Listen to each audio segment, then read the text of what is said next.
تو اللہ رب العزت اس میں رب فلک کی طرف نسبت فرما رہے ہیں، یقیناً وہ اللہ رب العزت کی ہی ذات ہے۔ اور جب دن کا آغاز ہوتا ہے تو پھر انسان اپنی مصروفیات میں، اپنی کوششوں میں، اپنی تگ و دو میں حلال رزق کمانے کی طرف بڑھتا ہے، تو یہ اس بات کی طرف اشارہ ہے کہ زندگی کی چہل پہل کے آغاز کرنے والا، جو دن کی ابتدا کرنے والا ہے، وہ کوئی اور نہیں، فقط ایک رب ہے جو تمام جہانوں کا رب ہے۔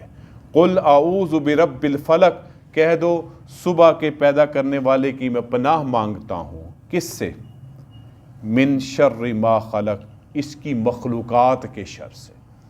اللہ تعالیٰ نے بے شمار مخلوقات پیدا کی ہیں خدمت کے لیے، انسانوں کے لیے، لیکن انہی مخلوقات سے انسان کو کوئی نقصان بھی پہنچ سکتا ہے، کوئی شر بھی پہنچ سکتا ہے، انہی کی طرف سے کوئی فساد کا اندیشہ بھی ہو سکتا ہے۔ تو انسان کو چاہیے کہ اللہ تعالیٰ کی ہر طرح کی مخلوق کے شر سے اپنے آپ کو اللہ کی پناہ میں دے دے۔ یہ اس بات کی طرف اشارہ ہے کہ مخلوق جتنی مرضی بڑی ہو جائے، طاقتور ہو جائے، جتنی مرضی نقصان والی ہو جائے، لیکن انسان کو چاہیے کہ وہ اپنا سب کچھ نفع و نقصان صرف ایک رب کے سامنے کر اس کے ہاتھ میں دے دے۔ من شر ما خلق، اس کی مخلوقات کے شر سے، ومن شر غاسق اذا وقب، اور اندھیری رات کے شر سے جب وہ چھا جائے۔ رات کی جو اندھیری ہے، رات ہے، یہ کئی چیزوں کو، شیاطین کو، جنات کو، خوف کو، ڈر کو دعوت دینے والی چیز ہے۔ جو ہی رات کا اندھیرا چھاتا ہے تو ایک طرح سے ایک عجیب سی وحشت، ایک عجیب سا خوف، ایک عجیب سا ڈر ہوتا ہے۔ اور جیسے کہ یہ بیان بھی کیا گیا ہے کہ جب سورج غروب ہوتا ہے، اندھیرا آ رہا ہوتا ہے، تو اس وقت جنات اور اس طرح کی جو نقصان پہنچانے والی مخلوقات، ان میں بھی ایک افراتفری مچی ہوتی ہے۔ بعض اوقات یہ اپنی افراتفری کے دوران انسان کو نقصان پہنچا دیتے ہیں۔ ہم ایسے مثال سمجھیں، جیسے کسی بندے میں کی طبیعت میں افراتفری ہو تو بیچارہ جہاں سے گزرتا ہے، کوئی گلاس توڑ دیتا ہے، کوئی پانی کا جگ گرا دیتا ہے، کوئی نقصان کر دیتا ہے۔ تو ایسے ہی جب رات کے اندھیرے کے چھانے کی ابتدا ہو جاتی ہے تو جنات اور شیاطین میں ایک افراتفری کا عالم ہوتا ہے۔ تو اس وقت سے پناہ مانگی گئی ہے کہیں یہ افراتفری کے عالم میں شیاطین، جنات انسانوں کو نقصان نہ پہنچا دے۔ ہم نے ان کے نقصان سے بچنے کے لیے کس رب کی پناہ میں آنا ہے؟ جو رب العالمین ہے، جو رب فلک ہے، جو صبح کے پیدا کرنے والا رب ہے۔ وَمِن شَرِّ غَاسِقٍ إِذَا وَقَبَ، اور اندھیری رات کے شر سے جب وہ چھا جائے۔ وَمِن شَرِّ النَّفَّاثَاتِ فِي الْعُقَدِ، اور گروں میں پھونکنے والیوں کی شر سے۔ یہ اشارہ ہے سحر کی طرف، جادو کی طرف، جس کو شرک کہا گیا ہے، جس کو گناہ کبیرہ کہا گیا ہے، اور اس کی معافی بھی بغیر توبہ کے۔ یہ 7 ہلاک کر دینے والے گناہوں میں سے ایک گناہ ہے کہ بندہ جب اپنے ہاتھ میں کسی کا نقصان لے لے، کسی کو شر اور فتنے اور فساد میں مبتلا کر دے، اس کے وَمِن شَرِّ النَّفَّاثَاتِ فِي الْعُقَدِ، اور گروہ میں پھونکنے والوں کی شر سے۔ یہ جادو کا ایک طریقہ ہے، کسی کے حالات کی بندش کر دینا، کسی کے معاملات کو روک دینا، کسی کے معاملات میں رکاوٹ ڈال دینا، کسی کے خیر کے کاموں کو روک دینا۔ یہ اسباب میں سے ایک سبب ہے۔ بھائی اصل مسبب الاسباب تو اللہ کی ذات ہے، ہر چیز کی خالق اللہ کی ذات ہے، مگر چونکہ یہ چیز موجود ہے، اس کے اندر نقصان کا اندیشہ موجود ہے، تو اس لیے ان سے بھی پناہ مانگنی چاہیے کہ یہ جو جادو ٹونا کرتے ہیں، لوگوں کی زندگیوں کو اجیرن کر دیتے ہیں، لوگوں کی زندگیوں کو مشکل بنا دیتے ہیں۔ وَمِن شَرِّ النَّفَّاثَاتِ فِي الْعُقَدِ، اور گروہ میں پھونکنے والیوں کے شر سے۔ اللہ تعالیٰ ہم سب کو یہ ایسا، اللہ معاف کرے، معاملہ ہے کہ نہ نظر آنے والا دشمن کسی نے آپ پر اس طرح کا معاملہ کر دیا، اللہ تعالیٰ ہمارے ایمان کو اور ہمارے اعتقاد کو مضبوط کرے۔ پر ہے ایک چیز تو موجود ہے، تو اس سے حفاظت کے لیے ہی اللہ تعالیٰ نے ان 2 صورتوں کو اتارا ہے، انہی کے حفاظت کے لیے اللہ تعالیٰ نے آیت الکرسی کا نزول کیا ہے، انہی کے لیے اللہ رب العزت نے ذکر اذکار کی تعلیم دی ہے۔ جب چیز ہے تو اس کے بچاؤ کے لیے بھی اللہ تعالیٰ نے اور رسول اکرم صلی اللہ علیہ وسلم نے ہماری رہنمائی فرمائی ہے۔ 5ویں آیت وَمِن شَرِّ حَاسِدٍ اِذَا حَسَد، اور حسد کرنے والے کے شر سے جب وہ حسد کرے۔ حسد بڑی خطرناک بیماری ہے۔ کیا ہے حسد؟ کہ ایک چیز جو میرے پاس نہیں ہے، اگر مجھے نہیں مل سکتی تو اس کے پاس بھی۔ حسد اچھے بھلے صحت مند تندرست آدمی کو اس کا بھی بیڑا غرق کر دیتی ہے۔ تو حاسدین کی حسد سے اللہ تعالیٰ ہم سب کو محفوظ رکھے۔ اور حسد کرنے والے کا معاملہ یہ ہے کہ اللہ تعالیٰ حسد کرنے والے کی مثال بیان کی گئی کہ اس کی نیکیاں ایسے ضائع ہو جاتی ہیں جیسے خشک لکڑی کو آگ کھا جاتی ہے۔ حسد کرنا بھی برا ہے، اور جس سے حسد کیا جائے وہ بیچارہ بھی نقصان اور گھاٹے میں رہتا ہے۔ اب ہمارے لیے ہمیں نہیں پتہ کون ہم سے کس وقت حسد کر رہا ہے، کس معاملے میں حسد کر رہا ہے۔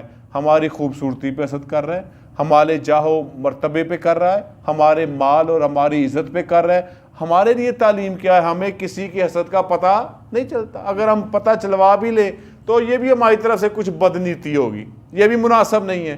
لیکن ہمیں کرنا کیا ہے؟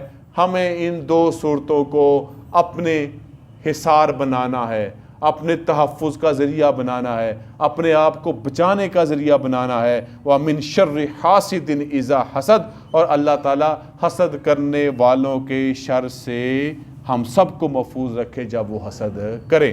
اس سورہ مبارکہ میں اللہ رب العزت نے اپنی ایک خوبی کے ساتھ اگلی 4 آیات میں 4 مختلف اندیشوں و نقصانات سے بچنے کے لیے ہمیں خبردار کیا ہے۔ اگلی سورہ مبارکہ میں اللہ تعالیٰ نے اپنی 3 صفتوں کے ساتھ آگے مختلف چیزوں سے بچنے کی ہمیں تلقین کی ہے۔ تو یہ سورہ مبارکہ سورہ فلق قرآن مجید کی آخر سے ماقبل سورہ مبارکہ معوذتین کا حصہ ہے۔ ان دونوں صورتوں کو ہمیں اپنا وظیفہ بنانا چاہیے، نماز کے بعد بھی، سونے سے قبل بھی۔ قل اعوذ برب الفلق، کہہ دو صبح کے پیدا کرنے والے کی پناہ مانگتا ہوں، من شر ما خلق، اس کی مخلوقات کے شر سے، ومن شر غاسق اذا وقب، اور اندھیری رات کے شر سے جب وہ چھا جائے، ومن شر النفاثات فی العقد، اور گروں میں پھونکنے والیوں کے شر سے، ومن شر حاسد اذا حسد، اور حسد کرنے والے کے شر سے جب وہ حسد کرے۔ اللہ تعالی ہم سب کو اس طرح کے ہر قسم کے شرور، حسد، فتنوں سے محفوظ رکھے۔ وآخر دعوانا الحمدللہ رب العالمین، الحمدللہ رب العالمین، والصلاة والسلام علی رسول الکریم۔ ربنا آتنا فی الدنیا حسنۃ وفی الآخرۃ حسنۃ وقنا عذاب النار۔ ربنا لا تزغ قلوبنا بعد إذ هديتنا وهب لنا من لدنک رحمۃ إنک أنت الوهاب۔